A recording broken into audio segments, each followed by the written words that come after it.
Why should the beast appear again, which was, and is not, and yet ascends out of the abyss? The beast that you saw was, and is not, but shall ascend out of the bottomless pit, and shall go into perdition. And they that dwell on the earth, whose names are not written in the book of life from the foundation of the world, shall wonder, when they see the beast that was, and is not, and yet is. Revelation 17 verse 8. The angel's testimony concerning the beast upon which the harlot sat, and which had 7 heads and 10 horns, states that the Apostle John had seen this beast before, but it is not made clear which episode in particular he is speaking of.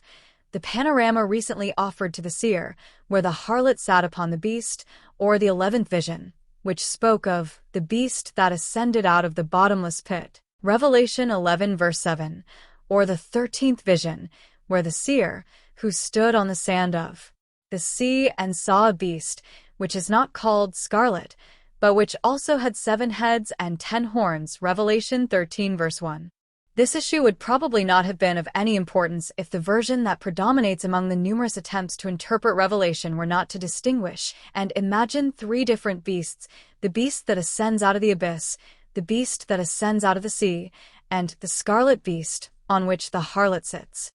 Of course, regarding the question of when the seer saw this beast, the version that the angel confirms the vision in the wilderness that had just been revealed to the seer seems most logical. But this vision does not seem to be complete yet, and the angel's testimony that the harlot, the beast, full of blasphemous names, and ascending out of the bottomless pit, exactly correspond to the events of chapters 11 and 13, cf. Revelation 17 verses 3 and 8 and Revelation 11 verse 7, Revelation 13 verse 1. Thus both the scarlet-red beast of chapter 17 and the beast that ascends out of the bottomless pit of chapter 11, as well as the beast of chapter 13, ascending out of the sea, are in a considerable degree similar to each other, and the description, the beast that thou sawest, seems simple and understandable only if it is connected not with any one of the beasts of the 3 visions mentioned above, but with all the beastly manifestations. On the other hand, we can answer this argument by saying that the beast of chapter 17 is presented as vanishing and rising again. They will see the beast that was and is not, and yet is, and the beast that came up out of the sea, described in chapter 13, did not disappear anywhere and did not come up again from nowhere. But one of the heads of the beast that came up out of the sea was said to have been mortally wounded and then healed, Revelation 13 verse 3, and the abyss, as previously noted, corresponds in the biblical sense to the concept of the abyss of the sea. Therefore, provided that the mortal wound inflicted on one of the heads of the beast that came up out of the sea sent that head into the abyss, as happened in the case of Pharaoh when Israel came out of Egypt, then the healing mentioned in chapter 13 is nothing other than coming up again out of the abyss. In addition, the above-mentioned beastly symbols the unity is evidenced by the wonder of those whose names are not written in the book of life, Revelation 17 verse 8, which directly corresponds to the wonder of all the inhabitants of the earth, associated with the appearance of the beast rising from the sea, cf. I saw one of his heads as it were wounded to death, and his deadly wound was healed, and the whole earth wondered after the beast.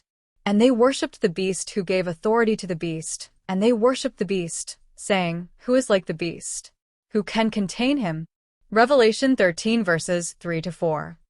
Since the similarity in astonishment presupposes a similarity in all subsequent reactions, i.e., words and actions, the appearance of the beast, which was and is not, and yet is to come, must fulfill the prophecy of the 13th chapter, according to which the ultimate object of wicked worship must be the beast, or the enemy of the human race itself, Revelation 13 verse 3.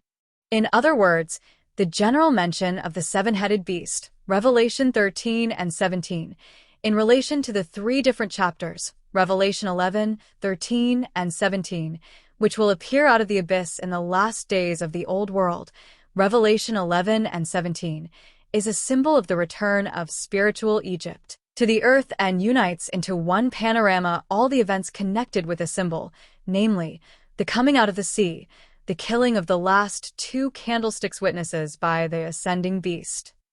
Revelation 11 verse 7, the temporary victory of the beast mortally wounded in the head, who has the power and authority of a beast. Revelation 13 verses 2-3, Revelation 13 verse 7, and the vision of the horse sitting on the beast, which ends with the killing of the harlot. Revelation 17 verse 16. In this sense, the 17th chapter of the Testimonies reads, faithful even to death. Revelation 17 verses 6-7, 12-11. A prophetic confrontation between the saints and the witnesses of Jesus and the accomplices of the wicked harlot, and such a confrontation is similar in every sense to the confrontation of the two olive lampstands, described by the prophet Zechariah, with the golden, the better opposite meaning of the lampstand or the woman in the ephah, which was sealed with lead and carried away to Babylon. Zechariah 4, Zechariah 5. Moreover, the unity of all the above-mentioned beastly symbols is also indicated by the fact that the beast that ascends out of the abyss is no longer mentioned in the 11th chapter after the death of the two prophets. That is, it formally remains unpunished. And let us take into account that the 11th chapter is crowned by the second coming of the Savior, while the 17th chapter speaks of the destruction that awaits the beast after it ascends out of the abyss. It will ascend out of the abyss and go into perdition. Revelation 17 verse 8, but is silent about the fact that its destruction is directly connected with the seventh trumpet and the second coming of the Savior. So, not a separate, but a joint discussion of all the above-mentioned testimonies, the crimes of the beast that ascends out of the abyss, its destruction, the second coming of the Savior. The events in the panorama it occupies a place that exactly corresponds to all the biblical testimonies of the end of time. He will confirm the covenant with many for 1 week, and in the half of the week he will change the sacrifice and the offering. On the wings of the abomination of desolation will be the one who causes desolation, until the appointed time comes for the one who causes desolation. Daniel 9 verse 27. Then he will say to those on his left, depart from me, you cursed, into the eternal fire prepared for the devil and his angels. Matthew 25 verse 41.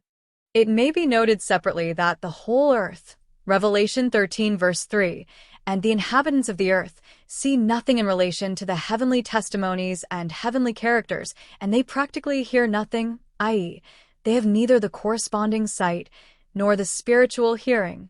But when the conversation begins regarding the beast, it is precisely the inhabitants of the earth.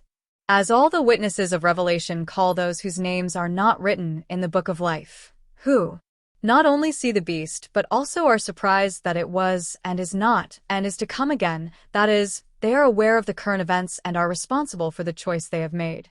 As for the idea that is not literally stated in the 17th chapter, but directly follows from what is said in it, it is quite obvious that those whose names are written in the book of life are not surprised either by the disappearance of the beast or by its repeated appearance. Therefore, there is no doubt that Christians are prepared for present and future events even if they do not have unambiguous explanations of the symbols and metaphors presented in the book of Revelation. The material was prepared by the editorial staff of the website Apocalypse for Orthodox Sources. Viewed. 2025. Thematically similar publications. See Table of Contents. The source S translated by Google Translate. Apologues for any errors. Hagia Sophia Chapel. May God bless you.